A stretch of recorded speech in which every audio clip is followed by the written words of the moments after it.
So what is up guys, welcome है हमारी आज की वीडियो के अंदर। आज की वीडियो काफ़ी इंपॉर्टेंट है आप सबके लिए, जिन लोगों के भी वीज़ाज़ रिजेक्ट हो चुके हैं जुलाई इनटेक के अंदर या फिर पहले से वीज़ाज़ रिजेक्ट हैं। अब बात करनी है हमें कि आगे हम क्या कर सकते हैं, हम किन कौन सी कंट्री है जिसके अंदर हम दोबारा वीज़ा अप्लाई कर सकते हैं। क्या हम ऑस्ट्रेलिया के अंदर दोबारा वीज़ा अप्लाई कर सकते हैं या किसी और कंट्री के अंदर भी क्या हम वीज़ा अप्लाई कर सकते हैं। बिकॉज मैं सबसे पहले आपको अपनी स्टोरी बताता हूँ, मेरी वीज़ा रिजेक्शन की story. In 2024 I applied for study visa for Australia, सब क्लास 500 के अंडर। मेरा बैचलर के लिए मैंने जौन सा वीज़ा अपना अप्लाई किया था जिसके अंदर 30 लाख प्लस मैंने अपने फंड शो करे थे। अकेडमिक्स मेरे अच्छे थे, पीटी स्कोर 72 समथिंग ओवरऑल या 73 ओवरऑल स्कोर था। फाइनेंशियल मेरे ठीक थे, आईटीआर्स भी हमारी थी 6-6 लाख रुपए की, मदर और फादर की, जो कि मेरे स्पॉन्सर थे, और सारा कुछ जो भी था। बट जब मैंने अपना वीज़ा अप्लाई किया समहाउ वीज़ा गोट रिजेक्टेड। मेरा स्टडी वीज़ा हो गया reject. I was very confuse because अब मेरे को नहीं पता कि करना क्या, मेरे को इंडिया रहना है, कहाँ जाना है, क्या नहीं करना। मैं अपने एजेंट के पास गया जिसने मेरा वीज़ा लगाया था। एजेंट ने मेरे को क्या कहा, ध्यान से सुनना। एजेंट ने मेरे को कहा कोई बात नहीं, आपका वीज़ा रिजेक्ट हो गया, हम एक काम करते हैं, हम न्यूजीलैंड के लिए आपका वीज़ा अप्लाई कर देते हैं। ऑस्ट्रेलिया रिजेक्ट हो गया तो क्या हो गया, न्यूजीलैंड आपका वीज़ा आ जाएगा। सेम डॉक्यूमेंट्स, सेम फाइल, थोड़ा बहुत फ़ंड्स के अंदर चेंजेस करके वीज़ा हमने न्यूजीलैंड का अप्लाई कर दिया, और by chance with in a month New Zealand का वीज़ा भी हो गया रिजेक्ट। बड़ी यार कन्फ्यूज़न कि यार वीज़ा कैसे, दो कंट्रीज़ का कैसे वीज़ा रिजेक्ट हो गया मेरा। भाई बहुत ज़्यादा टेंशन हो गई थी, बहुत स्ट्रेस हो गया था, क्योंकि एजेंट ने हमें कुछ भी नहीं बताया था कि हम अगर ऑस्ट्रेलिया का वीज़ा रिजेक्ट होता है तो कुछ ऐसी कंट्रीज़ हैं अगर जहाँ पर हम वीज़ा लगाते हैं वहाँ पर भी हमारी रिजेक्शन आनी ही आनी है। मेरे को एजेंट ने कुछ भी नहीं बताया, उन्होंने कहा न्यूजीलैंड लगा लो। हमने लगाया और रिजेक्शन आ गई, जो कि आनी ही है। आप ये गलती ना करें। इस वीडियो के अंदर मैं आपको कुछ कंट्रीज़ ऐसे बताने वाला हूँ, अगर आपका ऑस्ट्रेलिया का स्टडी वीज़ा रिजेक्ट हो चुका है ये गलती मत करना, इन कंट्रीज़ के अंदर अपना वीज़ा अप्लाई मत करना, वरना आपकी दोबारा रिजेक्शन आ जाएगी, दोबारा आपका फंड्स का नुकसान होगा, टाइम का नुकसान होगा। कौन सी कंट्रीज हैं जिसके अंदर हम वीज़ा अप्लाई नहीं कर सकते इमीडिएटली हमारा ऑस्ट्रेलिया वीज़ा रिजेक्शन के बाद। वीडियो को यार सब्सक्राइब कर देना, लाइक कर देना। ये टॉपिक मेरे दिमाग में ऐसे ही आया बिकॉज अभी जुलाई इनटेक जैसे ही ख़त्म हुआ है, काफ़ी सारे स्टूडेंट्स के वीज़ा आए हैं बट काफ़ी सारों के रिजेक्शन भी आई हैं। रिजेक्शन वालों के लिए भी कोई वीडियो बनानी ज़रूरी है। सारे तो जिनके वीज़ाज़ आ गए उनके ऊपर ही वीडियो बनाते रहते हैं, ऑस्ट्रेलिया के अंदर क्या करें क्या ना करें, बट जिनकी रिजेक्शन आ गई उनका क्या। उनके लिए ये वीडियो है। सब्सक्राइब कर देना, लाइक कर देना, और कोई भी डाउट हो आप कमेंट सेक्शन के अंदर बता सकते हैं। शुरू करते हैं हम कौन सी कंट्रीज़ के वीज़ा नहीं लगा सकते अगर हमारी रिजेक्शन है। बहुत सारी कंट्रीज़ हैं ऐसी, काफ़ी फेमस कंट्रीज हैं। सबसे पहले तो ऑस्ट्रेलिया। देखो अगर आपको ऑस्ट्रेलिया रिजेक्शन आई है गलती से भी ऑस्ट्रेलिया के अंदर दोबारा वीज़ा अप्लाई मत कर देना। आपकी दोबारा रिजेक्शन आएगी, आप 10 बार वीज़ा अप्लाई करेंगे, आपके 10 में से 10 बार रिजेक्शन आएगी। This is not a Canada. Canada के अंदर क्या करते हैं लोग, बार बार वीज़ा अपना अप्लाई करते रहते हैं, 10 बार 15 बार, कभी ना कभी उनका होप में कि आ जाएगा। ऑस्ट्रेलिया के अंदर आप ये गलती मत करना। अगर आपका एक बार ऑस्ट्रेलिया स्टडी वीज़ा रिजेक्ट हो गया अगर आप इमीडिएटली वीज़ा दोबारा लगाएंगे बिल्कुल नहीं आने वाला। सेम मतलब दोबारा आप स्टडी वीज़ा लगाएंगे तो नहीं आने वाला आपका वीज़ा, 10 में से 10 बार रिजेक्ट होगा because it's not a Canada. Canada के अंदर स्टूडेंट्स बार बार अपनी फ़ाइल लगाते हैं, बार बार वीज़ा लगाते हैं इन अ होप कि उनका वीज़ा आ जाएगा। बट ऑस्ट्रेलिया की पॉलिसीज़ इस तरीके से काम नहीं करती।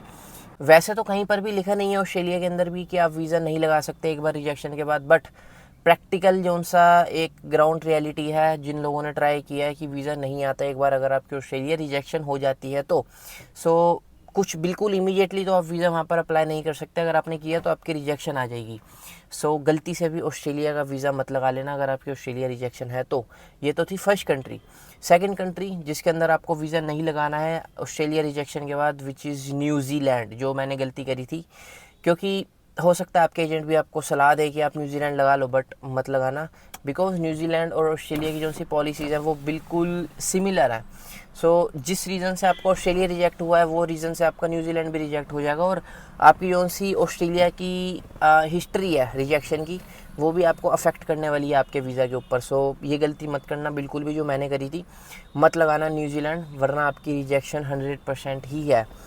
न्यूजीलैंड और ऑस्ट्रेलिया का आप वीज़ा नहीं लगा सकते इमीडिएटली। आप चाहें तो 2 साल रुक कर या फिर कोई और वीज़ा, टूरिस्ट वीज़ा या फिर वर्क वीज़ा, कुछ भी बाद के अंदर लगा सकते हैं, बट इमीडिएटली मैं विद इन अ ईयर की बात कर रहा हूँ कि आप इन कंट्रीज़ का वीज़ा लगाएंगे तो आपको रिजेक्शन मिलनी ही मिलनी है। सो गलती से भी मत लगाना। उसके बाद थर्ड कंट्री जो उसकी आती है वो आती है यूएसए। यूएसए के अंदर अगर आप वीज़ा लगाते हैं, अगर आपको ऑस्ट्रेलिया रिजेक्शन है तो आपका वीज़ा हो जाएगा रिजेक्ट। देखो, बिकॉज मैं आपको बताता हूँ, देयर आर 5 कंट्रीज़ जिनके बीच में अलाइंसेस हुई पड़ी हैं, जिनके बीच में इमिग्रेशन अलाइंसेस हैं, जिसके बिहाफ पर अगर आपका एक वीज़ा रिजेक्ट होता है किसी भी कंट्री का तो वो वाला इफेक्ट करता है आपकी बाकी कंट्रीज़ के वीज़ा के अंदर भी, which are Australia, New Zealand, USA, Canada, UK. ये 5 कंट्रीज़ के बीच में इमिग्रेशन अलाइंसेस हैं, जिसके कारण से एक का भी वीज़ा आपका रिजेक्ट होता है तो वो आपके दूसरे वीज़ा पे अफेक्ट करने वाला है। सो अगर मैं इन शॉर्ट बात करूँ तो अगर आप इन 5 में से किसी भी कंट्री का वीज़ा लगाते हैं, जब आपकी ऑस्ट्रेलिया रिजेक्शन ऑलरेडी हो चुकी है, सो इनका वीज़ा बहुत ज़्यादा हार्ड है आपके लिए आना। मैं ये नहीं कह रहा कि आपका वीज़ा नहीं आएगा, बट चांसेस है कि आपका वीज़ा रिजेक्ट हो जाएगा, बिकॉज आपकी ऑस्ट्रेलिया की रिजेक्शन हिस्ट्री काफ़ी ज़्यादा अफेक्ट करेंगी। फिर वो आपकी फ़ाइल को डीप रिसर्च करेंगे कि आपका वीज़ा पहले क्यों रिजेक्ट हुआ था, फिर वो सेम रीज़न की वजह से आपका वीज़ा दोबारा रिजेक्ट कर सकते हैं। सो अवॉइड दीज 5 कंट्रीज़ अगर आपका एक बार रिजेक्शन है। सो भाई, अब लोगों को क्वेश्चन आएगा कि भाई इसमें तो जो सी भी सारी कंट्रीज ही इंक्लूड हो गई, हम वीज़ा लगा किसका सकते हैं। सो थोड़ी सी बात करते हैं कि अब आप वीज़ा लगा किसका सकते हैं इन 5 कंट्रीज़ को हटाकर। अगर आप स्टडी वीज़ा पर जाना चाहते हैं और आपका सोल पर्पस स्टडी करना ही है, so there are many countries जिसके अंदर आप जा सकते हैं, जिसके अंदर आपको एजुकेशन क्वालिटी काफ़ी ज़्यादा अच्छी मिलने वाली है, एजुकेशन सिस्टम।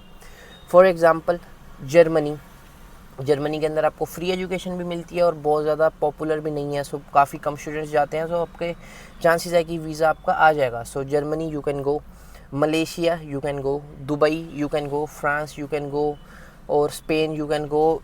मतलब कि यूरोप की कितनी भी कंट्रीज हो, जितनी मर्जी कंट्रीज़ के अंदर आप यूरोप की जाना चाहते हैं, उसके लिए आपके ऑस्ट्रेलिया की हिस्ट्री जो सी है वो वीज़ा हिस्ट्री अफेक्ट नहीं करने वाली। So you can go to Europe, any country in Europe. UAE आप जा सकते हैं, दुबई आप जा सकते हैं, या फिर इसके अलावा मलेशिया आप जा सकते हैं। जितनी भी कंट्रीज़ हैं, इन 5 कंट्रीज़ को छोड़कर आप वीज़ा अपना लगा सकते हैं और आपका वीज़ा आ सकता है, बिकॉज़ आपकी बैकग्राउंड इन पे अफेक्ट नहीं करने वाला, बिकॉज़ इनके बीच में कोई भी अलाइंसेस नहीं है। अलाइंसेस कंट्री सिर्फ 5 है जिनके अंदर आप वीज़ा अवॉइड करना कुछ टाइम के लिए। अगर आप 1-2 साल का गैप पड़ जाता है तो 1-2 साल बाद, मान लो बैचलर के लिए आपकी रिजेक्शन आई है, मास्टर्स के लिए दोबारा अप्लाई कर सकते हैं, फ़ंड्स वगैरह या एकेडमिक्स जो भी आपके ख़राब थे उनको सही करके। सो ये चीज़ जो थी मैंने आपको बतानी थी, जो कि आपको एजेंट नहीं बताएंगे। सो यही थी आज की वीडियो। आई होप आपको वीडियो अच्छी लगी होगी। गर्मी बहुत है, पहले ये वाली वीडियो मैं ऑलरेडी शूट कर चुका हूँ, बट माइक के अंदर कोई प्रॉब्लम आ गई थी, इसलिए मैं बार बार चेक भी कर रहा हूँ। सो ठीक है, मिलते हैं किसी और बढ़िया सी वीडियो के अंदर। Till then bye bye. और किसी टॉपिक के ऊपर वीडियो बनवाना चाहते हैं, let me know in the comment section. So मिलते हैं किसी और बढ़िया सी वीडियो के अंदर। Till then bye bye.